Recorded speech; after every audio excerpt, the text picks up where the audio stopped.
இங்க பாக்கியாவுமே எழில் கிட்ட இந்த மாதிரி வந்து கோபிக்கு இந்த மாதிரி ஒரு அசம்பாவிதம் ஆயிடுச்சு. நான் ஹாஸ்பிட்டல்ல சேர்த்திருக்கேன். நீங்க வந்துரு அப்படின்னு சொல்றாங்க. இத கேட்ட எழிலுமே அங்க வந்து பாக்கியாக்கு துணையா என்ன ஆச்சு அப்படிங்கிறதுக்காக செக் பண்றதுக்காக வெயிட் பண்ணிட்டு இருக்காங்க. அதுக்கப்புறம் எல்லாம் விடிஞ்சதுக்கு அப்புறம் ஒவ்வொருத்தருக்கா இன்ஃபார்ம் பண்ணி இந்த பக்கம் வீட்ல இருந்து ஈஸ்வரி, இனியா, அது மட்டும் இல்லாம செரியன், ஜெனி எல்லாருமே கிளம்பி வராங்க. வந்து இந்த பக்கம் கோபியை பார்க்கலாம்னு சொல்லி ட்ரை பண்றப்போ அவருமே ஐசியூல இருக்காங்க. இப்போதைக்கு பார்க்க முடியாதுன்னு சொல்லி டாக்டருமே சொல்லிடுறாரு. இதை கேட்டோன்னே இந்த பக்கம் வீட்டுல இருக்க எல்லாருமே ரொம்பவே வந்து சேடா இருக்காங்க. அப்ப ஈஸ்வரியுமே தான் பையனை பார்க்கணுங்கிறதுக்காக ரொம்பவே நான் உள்ள போறேன், நான் மட்டும் போய் பார்க்கலாமா அப்படின்னு சொல்லிட்டு எவ்வளவோ கெஞ்சி பாக்குறாங்க. அப்ப கரெக்டா பாக்கியாவும் ஒரு நிமிஷம் வெயிட் பண்ணுங்க, டாக்டர் இப்போ வந்ததுக்கு அப்புறம் நம்ம பேசிக்கலாம்னு சொல்லிட்டு டாக்டர் வந்ததுக்கு அப்புறம் என்னாச்சு அப்படின்னு சொல்லி கேட்கறாங்க. உடனே டாக்டருமே இருந்துகிட்டு ஒன்றும் இல்லை மேடம், அவருக்கு சின்னதா ஹார்ட் அட்டாக் வந்திருக்கு, அது ஃபர்ஸ்ட் அட்டாக் தான், ஒன்றும் பிரச்சனை கிடையாது, சரி பண்ணியாச்சு. பட் ஆனால் அவருக்கு ஓப்பன் ஹார்ட் சர்ஜரி ஒன்று பண்ண வேண்டியது இருக்கு, ஏன்னா வந்து ரொம்பவே ப்ரெஷர் ஆயிட்டார் அவர் அப்படின்னு சொல்றாங்க. இதை கேட்டோன்னே இந்த பக்கம் வீட்டில் இருக்க எல்லாருமே பயங்கரமா ஸ்ட்ரகிள் ஆயிடுறாங்க. இப்போ பாக்கியாவும் டாக்டரை பார்த்து என்னாச்சு டாக்டர் சொல்றீங்க, உண்மையிலுமே ஓப்பன் ஹார்ட் சர்ஜரி பண்ணணுமா அப்படின்னு சொல்லி கேட்கிறப்போ ஆமா மேடம், அதை பண்ணி தான் ஆகணும், கிட்டத்தட்ட 75% மேல அவருக்கு ஃபுல்லாவே வந்து ஹார்ட்ல பிளாக் ஆயிருக்கு, அதை கண்டிப்பா நம்ம கிளியர் பண்ணா மட்டும்தான் அவர் உயிர் பழக்க வாய்ப்பு இருக்கு. இப்போதைக்கு அவர் உயிருக்கு பிரச்சனை இல்லை தான், பட் ஆனால் அவர் ரெகுலராக ஆகணும் அப்படின்னா கண்டிப்பா இந்த சர்ஜரி ரொம்ப முக்கியம், அதனால இதுக்குண்டான வேலைகளை நாங்க ஆரம்பிக்கிறோம், நீங்க அதுக்கு தயாராகுங்க அப்படின்னு சொல்லிட்டு இந்த பக்கம் டாக்டருமே நர்ஸ் அது மட்டும் இல்லாம எல்லாத்தையுமே சொல்லி முடிக்கிறாங்க. இது கேட்டோன்னு வீட்டுல இருக்க எல்லாருமே பயங்கரமா ஷாக் ஆயிட்டு இருக்காங்க. அப்போ ஒரு நர்ஸுமே வந்து இங்க பாக்கியா கிட்ட ஒரு லிஸ்ட்டை நீட்டி இதுல கையெழுத்து போடுங்க, அவங்களுக்கு சர்ஜரி பண்ண போறோம் அப்படின்னு சொல்றாங்க. இதை பார்த்தோன்னு பாக்கியாவுமே ஒரு நிமிஷம் இருங்க, அவங்க ஒய்ஃப் வருவாங்க அப்படின்னு சொல்லிட்டு ராதிகாவை எப்படியாவது இந்த இன்ஃபார்ம் பண்ணி அவங்கள வர வச்சு சைன் போட வைக்கலாம்னு சொல்லி ட்ரை பண்றாங்க. ஆனா இதை பார்த்துட்டு இருக்க ஈஸ்வரியுமே இப்போதைக்கு நீ தான் வந்து அதை சைன் பண்ணி ஆகணும், உண்மையை சொல்ல போனா அந்த ராதிகா பண்ண ப்ரெஷர்ல தான் என் பையனுக்கு இப்படி நடந்திருக்கும், கண்டிப்பா வர வேண்டாம், நீயே சைன் பண்ணு அப்படின்னு சொல்லி இந்த பக்கம் வந்து பாக்கியாவையும் சைன் பண்ண வைக்கிறாங்க. பாக்கியாவும் வர வழி இல்லை, இந்த பக்கம் வந்து முக்கியமா வந்து கோபிக்கு ஆப்ரேஷன் பண்ணுங்கிறதுனால அவங்களுமே சைன் பண்ணி முடிக்கிறாங்க. அதுக்கப்புறம் இங்க பாக்கியாவுமே மறுபடியுமே இங்க ராதிகாக்கு கால் பண்ணி ட்ரை பண்றாங்க. அப்பயுமே அவங்க கால் சுவிட்ச் ஆப்ல இருக்கு. இன்னொரு பக்கம் என்ன பண்றாங்கன்னா டைரக்டா செல்விக்கு கால் பண்ணி இங்க பாரு செல்வி, இந்த மாதிரி கோபிக்கு இப்படிலாம் பிரச்சனை ஆயிடுச்சு அப்படிங்கிற விஷயத்த நீ ராதிகாவோட வீட்டுல இன்ஃபார்ம் பண்ணு, அது மட்டும் இல்லாம இந்த ஹாஸ்பிட்டல் அட்ரஸ் கொடுத்து இங்க வர சொல்லு அப்படின்னு சொல்றாங்க. அதுக்கேற்ற மாதிரி செல்வியுமே சரிக்கா நான் பாத்துக்கிறேன்னு சொல்லிட்டு இங்க டைரக்டா ராதிகாவோட வீட்டுக்கு போறாங்க.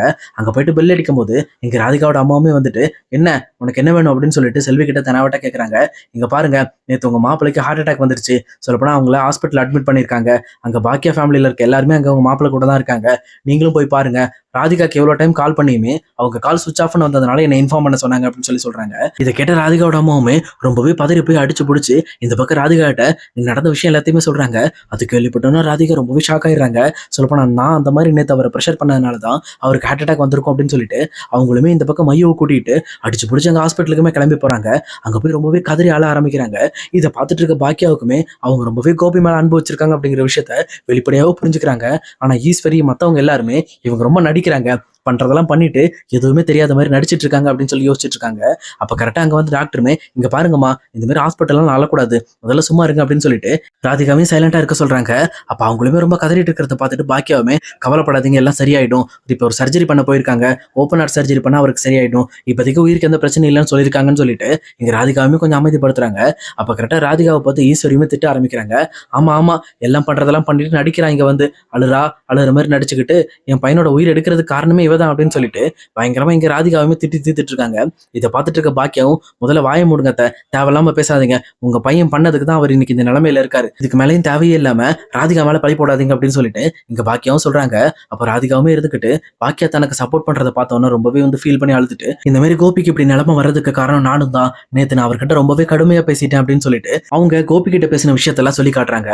அதே நேரம் இன்னொரு பக்கம் இனியாவுமே அழுதுகிட்டு இல்ல நீங்க காரணம் கிடையாது, நான் தான் காரணம், அப்பாவை தனியா கூட்டிட்டு போயிட்டு அவர் பண்ண தப்ப எல்லாம் அவர்கிட்ட சுட்டி காட்டினேன், இந்த மாதிரி நீங்க தப்பு பண்ணதுனாலதான் நாங்களும் எங்க அண்ணனும் எல்லாருமே கஷ்டப்பட்டுட்டு இருக்கோம், அது மட்டும் இல்லாம நீங்க அம்மாவை பழி வாங்குறதா நினைச்சு எங்களை பழி வாங்கிட்டு இருக்கீங்க, அதை விட முக்கியமா இந்த மாதிரி தாத்தாவோட இறுதிச் சடங்குல நீங்க செய்ய வேண்டிய காரியத்தை அம்மா ஒன்றும் செய்ய வேண்டாம்னு சொல்ல கிடையாது, அது தாத்தாவோட கடைசி ஆசை, அதை நிறைவேற்றினது மட்டும்தான் அம்மா, சரி தாத்தாவோட ஆசையை நிறைவேற்றுறதுக்காக தான் உங்களை அந்த மாதிரிலாம் உள்ள உடலை அப்படின்னு சொல்லிட்டு அவர் இவ்வளவு நாள் அவருக்கு தெரியாத எல்லா உண்மையும் அவர்கிட்ட சொல்லி அது மட்டும் இல்லாம அவர் இவ்வளவு நாள் பண்ணிக்கிட்டு இருக்க எல்லாமே தப்புங்கிறதையுமே அவருக்கு நான் புரிய வச்சேன். அவர் அதை நினைச்சுதான் ரொம்பவே ஃபீல் பண்ணி இந்த மாதிரி அவருக்கு ஹார்ட் அட்டாக் வந்திருக்கும், நான் தான் காரணம், நானே கடைசியில் எங்க அப்பாவை கொல்ல பார்த்துட்டேன் அப்படின்னு சொல்லி இனியாவுமே ரொம்பவே வந்து தலையில அடிச்சுட்டு ஆள ஆரம்பிக்கிறாங்க. இதை பாக்குற பாக்கியாக்குமே ரொம்பவே வந்து ஃபீலிங்கா இருக்கு. என்ன இது, எல்லாருமே இப்ப கோபி கிட்ட இந்த விஷயத்த புரிய வச்சதுக்கு அப்புறம் தான் அவருமே ரொம்பவே ஃபீல் பண்ணி ஹார்ட் அட்டாக் வந்திருக்கு.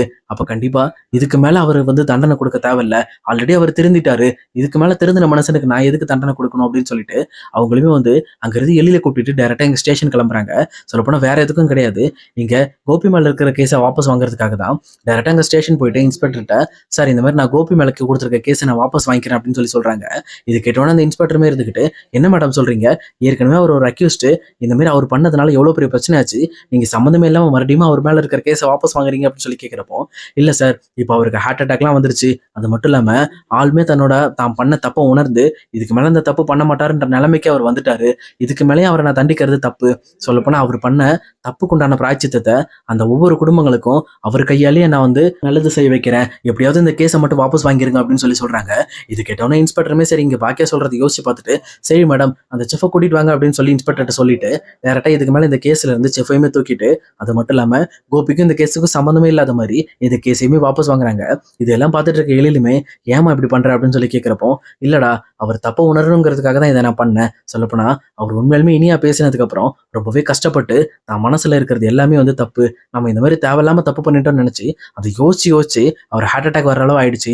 இதுக்கு மேல நான் அவரை தண்டிக்கிறதுல எந்த ஒரு பயனும் இல்லை. சொல்லப்போனா அவர் திருந்திட்டாலே போதும்டா, இதுக்கு மேல அவங்க ராதிகா கூட இருக்கட்டு, நம்ம வாழ்க்கையை நம்ம பார்ப்போம், அவங்க வாழ்க்கையை அவங்க பார்த்துக்கிட்டு அப்படின்னு சொல்லிட்டு இங்க பாக்கியா எல்லாத்தையுமே கேஷுவலா உதறி தள்ளிட்டு எப்பவும் போல இங்க ஹாஸ்பிட்டல் வந்துட்டு இருக்காங்க. ஹாஸ்பிட்டல் இங்க ஈஸ்வரி அது மட்டும் இல்லாம இனியாவெல்லாம் சமாதானப்படுத்தி, நீங்க வாங்க அதெல்லாம் ஒன்றும் பிரச்சனை இல்லை, ஆப்ரேஷன் முடிஞ்சதுக்கு அப்புறம் எல்லாம் சரியாயிரும் அப்படின்னு சொல்லிட்டு எல்லாருமே சமாதானப்படுத்தி உட்கார வைக்கிறாங்க. அதே நேரம் கோபிக்குமே ஆப்ரேஷன் நடந்து முடிஞ்சதுக்கு அப்புறம் அங்க இருக்கிற டாக்டருமே வெளியில வராங்க. வந்துட்டு இந்த மாதிரி ஒன்றும் பிரச்சனை இல்லைங்க, அவருக்கு ஆப்ரேஷன் சக்சஸ் தான் முடிஞ்சிருக்கு, இன்னும் கரெக்டா ஒரு 1 hour கழிச்சு நீங்க போய் பார்க்கலாம், ஏன்னா இப்ப அப்னீஷியா கொடுத்ததுனால கொஞ்சம் மயக்கத்துல இருப்பாங்க, அதுக்கப்புறம் யாரோ ஒரு 2 பேரும் மட்டும் போய் பாருங்க, ரொம்ப கூட்டமா போக வேண்டாம் அப்படின்னு சொல்லி சொல்றாங்க. அதுக்கப்புறம் கொஞ்ச நேரம் கழிச்சு இங்க கோபிக்குமே மயக்கம் தெளிஞ்சதுக்கு அப்புறம் இனியாவும் ராதிகாவும் உள்ள போறாங்க. உள்ள போயிட்டு கோபியை பார்க்க போறாங்க. பார்த்துட்டு என்ன மன்னிச்சிருங்கப்பா, நான் உங்களுக்கு ரொம்பவே கஷ்டத்தை கொடுத்துட்டேன், நான் பேசின பேச்சினால தானே இப்படி ஆயிட்டீங்க அப்படின்னு சொல்லிட்டு எங்க கோபி கிட்ட மன்னிப்பு கேட்கறாங்க. அப்போ கோபியுமே இருந்துகிட்டு, நீ பேசினனாலதான் என்னால ஒரு புது மனுஷனா மாற முடிஞ்சிச்சு, நான் இவ்வளவு நாள் பண்ணிட்டு இருந்த தப்ப எனக்கு வேற யாருமே சுட்டி காட்டல, பாக்கியா சொல்லும் போதெல்லாம் அது எல்லாமே எனக்கு குறையாதான் தெரிஞ்சது, நீ சொல்லும் போதுதான் நான் எவ்வளவு பெரிய தப்பு பண்ணிட்டு இருக்கன்ற விஷயத்த எனக்கு புரிய வச்ச, அதுக்கப்புறம் தான் எல்லாமே சரியா இருக்குமா, என்னை மன்னிச்சிரு, நான் தான் உனக்கிட்ட மன்னிப்பு கேட்கணும் அப்படின்னு சொல்லிட்டு எங்க கோபியுமே இனியா கிட்ட மன்னிப்பு கேட்கிறாரு. அதே நேரத்துல ராதிகாவை பார்த்து, என்னை மன்னிச்சிரு ராதிகா, இந்த மாதிரி பாக்கியமால இருக்க கோபத்தினாலதான் நானுமே உன்னை கண்டுக்காம நம்ம மையோவையும் ரொம்ப கஷ்டப்படுத்திட்டேன், சொல்லப்போனா நீ எந்த அளவு ஃபீல் பண்ணிருக்க அப்படின்ற விஷயத்த நானுமே உணர்ந்துட்டேன், இதுக்கு மேல அப்படி நடக்காது அப்படின்னு சொல்லிட்டு அவங்களுமே இங்க ராதிகாட்ட பேசிட்டு இருக்காங்க. இன்னொரு பக்கம் நான் பாக்கியாட்ட பேசணும், பாக்கியா கொஞ்சம் உள்ள வர சொல்ல அப்படின்னு சொல்றாங்க. அப்ப வெளியில போயிட்டு இங்க பாக்கியா உள்ள வர வைக்கிறாங்க. இங்க பாக்கியாவை பார்த்தோன்னா கோபியுமே கையெடுத்து கும்பிட்டு, என்னை மன்னிச்சிரு பாக்கியா, நான் உனக்கு பண்ண தப்புக்கெல்லாம், சொல்லப்போனா உனக்கு பண்ண துரோகத்துக்கு நீ என்ன கொலையே பண்ணியிருக்கணும், பட் ஆனா நான் எவ்வளவு கஷ்டப்பட்டாலும் எல்லா இடத்துலயும் நீ எனக்கு ஹெல்ப் பண்ணிக்கிட்டு இருக்க, சொல்லப்போனா உன்ன மாதிரி ஒரு மனைவியை மிஸ் பண்ணதுக்கு நான் ரொம்பவே வருத்தப்படணும், அது மட்டும் இல்லாம இவ்வளவு நாள் நான் உனக்கு பண்ண துரோகத்துக்கும் இவ்வளவு நாள் நான் உனக்காக பண்ண நிறைய கெட்டதுக்கும் நான் கண்டிப்பா நீ கொடுக்குற தண்டனை ஏத்துக்குவேன், நீ கேட்டா அந்த கேஸ் கொடுத்தது சரியான விஷயம்தான், அந்த கேஸ்க்கு ஏத்த மாதிரி நானுமே பண்ண தப்புக்காக எனக்கு உடல்நிலை சரியானதுக்கு அப்புறம் அந்த எல்லா தப்பையும் நான் ஒத்துக்கிட்டு ஜெயிலுக்கு போறேன் அப்படின்னு சொல்லிட்டு இங்க கோபியுமே சொல்றாரு. இது கேட்ட பாக்கியாவும் சிரிச்சுக்கிட்டு, இதுக்கு மேல நீங்க உங்க குடும்பத்தை மட்டும் பார்த்தா போதும், உங்க மேல எந்த ஒரு கேஸும் கிடையாது, அந்த கேஸை நான் நேத்தே வாபஸ் வாங்கிட்டேன் அப்படின்னு சொல்லிட்டு இந்த பக்கம் பாக்கியாவுமே சொல்றாங்க.